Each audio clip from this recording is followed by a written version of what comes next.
We are back stronger than a 90s trend with a new bonus episode of Starbucks Lovers, a Taylor Swift podcast. And this bonus episode is about the long awaited Speak Now Taylor's version, but specifically about a song that I think we were all waiting to see how Miss Swift would handle with her re recordings. And I feel like we have a lot of feelings about them, don't we, Candace? We have big feelings about Better Than Revenge. We both were obsessed with the song when it came out. And yeah, we have some feelings about the updated version. So, Maggie, can you tell me a little bit about the song? Yes. So this was the 10th track on Speak Now, which came out in 2010. Love a little numerology there with the 10 and the 10. It was, of course, written by Taylor Swift, and it was produced by her and Nathan Chapman. However, with the Taylor's version, it is produced by Taylor and Christopher Rowe. The song was on the set list for Speak Now, the World Tour, which ran from 2011 to 2012. And looking back a little bit at that era, Mara Johnson, writing for The New Yorker, cited this part as one of the few instances of Speak Now where Taylor Swift writes about sexual experience, which of course is no longer the case with Taylor's Nope. version. I Can See You is a little spicy, a little false god who, but I know you had a lot of feelings looking up some of these quotes about it. When I first listened to this song, I don't know, I put Taylor on this, this American girl, so sweet, so kind. And then the lyrics, I was scandalized, even though I was in my early 20s and knew stuff, but that it was Taylor, and I did the same thing that she said other people do to her, and I was like, "I feel bad about it now." But I was growing up with her, and I just figured she was better than me, but you know what? She can be just as petty, and we love her for that. Yes, well, we do know that she's better than Revenge if we're talking about her being Yes. better at something. It is so funny to think about because I think I was 17, 18 when this came out, and I was raised on Paramore and Avril Lavigne, which also have these, like, really reactionary songs to being slighted by, a romantic interest and, like, painting the other woman as, like, the other woman, which is, like, obviously something that's so prevalent in media and the media that, like, we were raised with, the same Yeah. as Taylor was raised with. So it was very much, like, on brand for the vibes of, like, the 9s, 10s, that whole era, the aughts and the teens were very much slut-shamey. Like, I can't necessarily say, like, I'm surprised that she changed the lyrics the way that she did, considering there has been such a cultural shift in the way that we approach this. But it was something that, like, you and I were talking about, like, in the lead up to recording this that I think is really, like, fascinating. Men aren't pressured to go back and revisit their songs and, like, update them when the times change. Like, there's plenty of men and bands that have been touring for 40, 50 years that have some pretty horrible lyrics, and they don't change those, but we have women like Taylor Swift and Hayley Williams who have either been pressured to stop singing these songs altogether or when they do the re-records, change the lyrics, and I'm, like, curious to know, like, what like, where are you at with that, like, thought process with that change? Yeah, Paramore at the concert, she just started to sing that again, right? Because it was Very such recently. yeah, it was such a big hit for them, and again, I love that song too. I love that song too, like, it's still on my playlist. Whenever Yeah. you need a little venting. Yeah, but she'll sing it, but she skips the lyrics, "Once a whore, you're nothing more." But Yep. thing is, when you go to concerts like that is everybody's singing along. So everybody in the audience just sings that part while Haley's just like, Haley's like, "I am innocent. You all are the bad "You guys this said it, time. You said not it, not me, me." not me." Which I feel like is gonna be the same case with this one because even listening to it, I still am singing the original lyrics because in my mind, like, that's the song I know, and also those lyrics, the original lyrics work better. Yeah, Like, okay. Maggie, can you tell us what the original lyrics were? yes. So the original lyrics were, "She's better known for the things that she does on the mattress." And now the lyrics are, "He was a moth to the flame. She was holding the matches," which just rhythmically does not work. She makes it work. Like Yeah. listening to her sing it, she's got it down. She's got the right like the intonation and like it sounds good coming out of her mouth, but it doesn't flow as well as a banger of a song. Yeah. Okay, I think we're gonna go back. We're gonna go back in time. We're gonna Yes. talk about a little hot goss, which you know what? I love doing at this time as a teen. I was having my little dramas going on in high school and college, but you know what? Looking at these people always made me feel better. And I'm still, 30. honestly, like, I'm 30 now, and I still enjoy I love the hot goss. Maggie and I are like, "Oh, who is this song about? Is it about her?" And then we're like, "Okay, we're gonna piece this together because it's always just been rumors. This is all speculation, let's say that. Yes. We're not saying This is anything. all alleged, we know Alleged." nothing. Oh, yes. Taylor and Joe Jonas briefly dated July to October 2008, and then But right not after as that. brief as this phone call. Yes, this 40-second phone call, forever and always, Mr. Perfectly Fine. We know you. We see you. So right after that, he started dating Camilla Bell, who I always remember just from Rip Girls, a Disney Channel original movie, which takes place in Hawaii. And she's also the little girl in the second Jurassic Park movie who gets Yes. attacked by the little tiny dinosaurs. That's what I And they, always remember her for. yeah. And I think When a Stranger Calls, the remake. But, oh my god, Maggie brought this up, and it just blew my mind. Belle was in the Jonas Brothers' Love Bug music video, which premiered October 19th, 2008, which, of course, was probably filmed months in advance, and that's how Camilla and Joe met. But the song was Love Bug, and the new lyrics, Maggie, about the He moth. is a moth. He's a bug or He something. It just blew my mind. I'm like, "Oh my god, Taylor's a genius. She's a the freaking genius." mind that woman has. So, this song is so petty, and again, we love that for her because when you're that age, when you're 18, 19, I said some terrible things to people, Oh, yeah. especially when I was upset, especially when it Especially if came there to. was, like, a romantic interest Yeah. involved. I look back and I'm just like, "Oh my god, I was a terrible person." Okay, but anyway, so she talks about, like, Who you. among the thing here's the thing is that who among us wasn't? Yeah, Because that was, had our like, nobody moments. was good back then. We all had our We all had our moments, yeah. Camilla went to Marlboro School, an all-girls high school in Los Angeles, a prep school, because they didn't teach you that in prep school, did they? And Camilla Bell, at least at that time, in, like, the mid-aughts, was really known just for more, like, what she was wearing on the red carpet, and she Mhm. said she was inspired by Elizabeth Taylor and Old Hollywood. And Taylor says, "No amount of vintage dresses gives you dignity." Which is a spicy comment. And Camilla has voiced her opinions when Katy Perry and Taylor were going at it on Twitter. So Camilla thinks this is about her. So, Allegedly. but going back to 18-year-olds, we could be bitches. And the thing Yeah. is, like, we can't take back what we said and did. We can't rewrite it. And I feel like No. Taylor shouldn't either. Yeah. I have I hate that she felt like she had to capitulate to, like, the voices online, and I feel this way about a lot of aspects of her life because I feel like she is, like her lyrics say, a pathological people pleaser, and this is definitely a prime example of that because I understand that, like, the lyrics are in poor taste, but I don't think they're necessarily the worst thing anybody has ever sang in a song, and the whole song is that vibe. Just Admit highlight it. it, like, wearing pretty dresses doesn't give you dignity is a pretty big slam for 2 teenage girls because that's painting very Scarlet Letter vibes.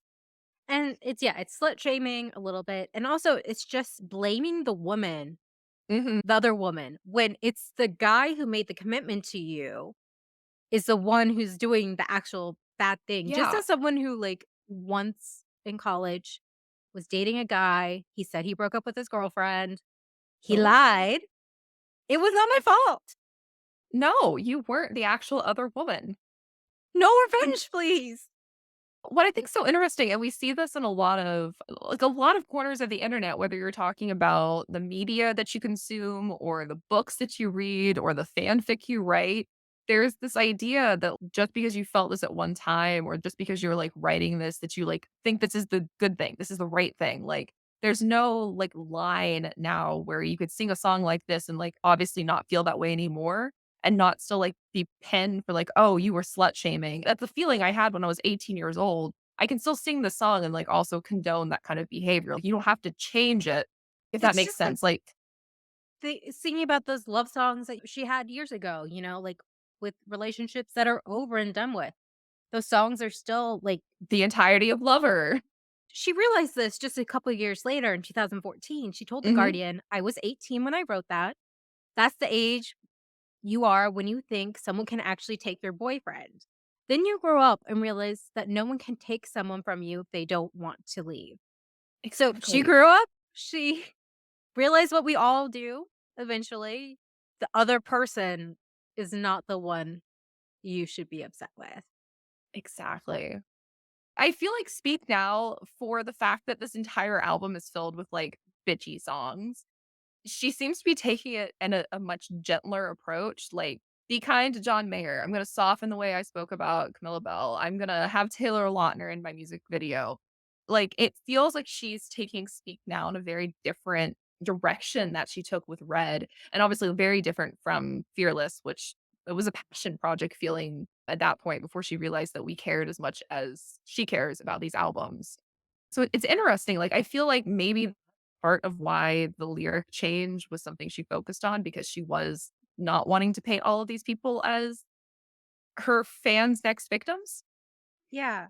So she learned a lesson with Red, but also I feel like, again, looking back about what you wrote or said at 18, you're like, who is that person? Like now in my 30s, I'm like, even in my 20s, I was like, who is that person? Who I was even in my early 20s or mid 20s, I'm like, okay, I Mhm. recognize her at least. Yeah. It's so different when you get from 16 to 22 or 21 even. Oh, Like, yeah. so I feel like she's like, I was her, maybe. Feel like I don't know her. That was Ashley. But yeah, Speak Now, she only before when, like, we went to the Philadelphia concert, she only sang Enchanted from it, Yeah, which and I'm fine with because Enchanted's my fave. It's my top 5 Taylor songs. but even the way that she uses it in the tour, it feels like a palate cleanser in between eras. I just wanna bring up we talked about, like, Speak Now. It's just a bitchy album, which is It's fine. so Again, bitchy. we I love that love vibe. it. Even just the song Speak Now, which is like this imaginary story about a guy she loves marrying the wrong woman, and she's just like her snotty little family all dressed in pastel, and she's yelling at a bridesmaid, just, like, coming up with a worse woman. It's so much a meaner version of her New Girl character. Like, Yeah. she Yeah, she gotta stand up, but even in Fearless, like, You Belong With Me, she pits herself against another woman where I wear a t-shirt, she wears high heels, she's you cheer should captain leave and her I'm for on the me. bleachers. Yeah. I mean, it's not as she's doing stuff on the mattress kinda level thing, but it's still, like, Yes. there. And yeah, just changing those lyrics does not change the song enough to justify it. No. Comparatively to talking about the Taylor Swift debut album, Picture to Burn, when she's talking about breaking up with a guy and saying, "You're gonna tell your friends I'm crazy," which you are, Taylor, but we That love you lives for with that. her. Yeah. That Yeah. lives with her for the rest of her life. She puts out, like, once in an album, "I'm crazy," and we're like, "We know. Like, we We know. are too." But she's like, "That's fine. I'll tell mine you're gay," Mhm. as a negative thing. That's what happened in, like, the Which mid to was again, that was the mid-aughts for that way. Yep. And the lyrics is now, "That's fine. You won't mind if I say, Mm. by the way," kind of thing. But that lyric change, 1, yay, no homophobia, Taylor. We applaud that. Yeah, bare minimum with that one. But Yep. 2, it doesn't change the point of the song. It's the same. She still has her daddy threatening him if he comes around again. He's gonna make you sorry. Like, the song is still the same, it doesn't change the context at all. Exactly. The song isn't like a bad thing. It's a guy breaks your heart, you're gonna be like, I'm gonna date all your best friends kind of thing. Just a reacting at 15, 16, like what you're gonna do when you get your heart broken and you're past the sad and you're just at the mad stage. This song even changing those lyrics, she he was a moth to the flame, she's holding the mattress matches, that's what She's holding the she's mattress. holding the mattress. She's like, "I'm known for this, Got I'm the a voice. mattress with me." It doesn't change the context either. It No. doesn't It still paints him as the innocent that was lured in by her wicked ways.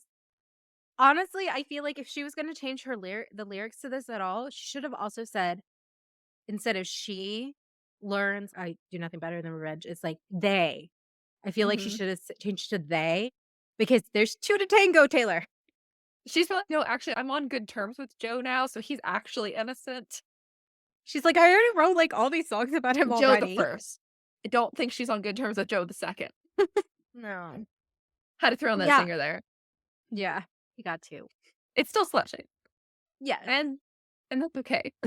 And the thing is about these re-recordings, yeah, it's cool. I love getting vault songs. I'm Castles Crumplin' is, like, on a repeat, Foolish but one is any mine. the jail. Relatable. That one feels so that brings me back to, like, freshman year of college. It's really bad. Yeah. I don't like that. I don't like that, Taylor, making me feel things. But anyway, the thing about these are they're supposed to be, like So and we just can these listen songs to are her songs without paying the bad people money. also it's these are a time capsule thing, like, this is who you were, Taylor. It's okay. We all make mistakes. Some of us just do it, and it gets on the Billboard Top 100 list. Yeah. It's just, like, I feel like she She shouldn't should have have done both to versions. She should have done, like, 2 That's true. versions or, like, have sung as a surprise song and then, like, "I'm choosing to change these lyrics, but I recorded it for you all to have the original song, but I own it." Like, there's a lot of ways that she could have done it. And it's not like I it's ever would've gonna be back on the charts in the same way that it Yeah, was before. So, yeah. there's no, like, I don't know. The impact is different. The impact already exists. The other songs still exist, whether we want to acknowledge it or not. It's still on Spotify. It's still on people's Apple accounts. People still have the CDs. That song still exists and will exist forever. Yeah, Streaming it didn't change that. I was re-listening to it before the new album came out because I bought the album. I Yeah. already gave the money. Can't get more money out of me for it, so no Swifties come at me. I'm one of y'all. I should hope you're one of us. I know, wear the freaking shirt and everything. I wait there. But You're like, "I've been there." I've been there. I've lived it. I've been there since the freaking beginning, y'all. You've been there, But did that, and got the T-shirt. literally. But yeah, it's just those lyrics, they're memorable. We're not gonna forget them, Taylor. I'm sorry. No. And, like, it's not even like, and I'm not saying worse as in bad. It's not even, like, the most eyebrow raising, I guess that's the word I'll use. Not even the most eyebrow raising lyric of her career. Like, I think for me personally, it was at the time. Just yeah, because contextually, yeah. That was yeah, like she was no longer Miss Americana. She was shifting into like the pop rock vibe out of the good girl Tennessee fake twang thing that she'd been doing previously. It yeah. was a big change. Okay. It's okay to It's say, a bop. It's a bop. It's okay. We can pause our feminism for a yes, few minutes. I support women's rights as much as I support their wrongs. So overall, we say, yeah, better than revenge. 1, it's a bop. 2, changing the lyrics did not change the song slut shaming and being real mean. You know what? 3, she was 18 when she wrote it. We were all bitches then. Yeah, and you know what? Listening to it takes us back to a time when we were bitchy little teenagers, and now we've grown from Yeah. it and can just enjoy Yep. it for the bop that it was. We probably don't Yep. feel that way anymore. I would hope. No. I hope so. Yeah. Maybe Okay. in our darkest hours, we're, like, really mad at a guy. I could see, like, people still feeling that, but, like, you recognize it's not a good thing to think. But it's also this is all the Society. societal pressures on women, how we're supposed to react. It's not the man's fault. We have, like, led them astray, obviously. Yeah. It's not quite yeah. She'll get to the F the patriarchy in the next album, next few Exactly. years. She She'll lives, get she there. learns. Yeah. So, yeah, Yes. this especially her music is just a diary entry, and Mhm. you don't want her rewriting the history. I wanna see the messy, I wanna the good, the bad, everything. We don't want her to rewrite the story of us. Okay, I can't top that. That's the end.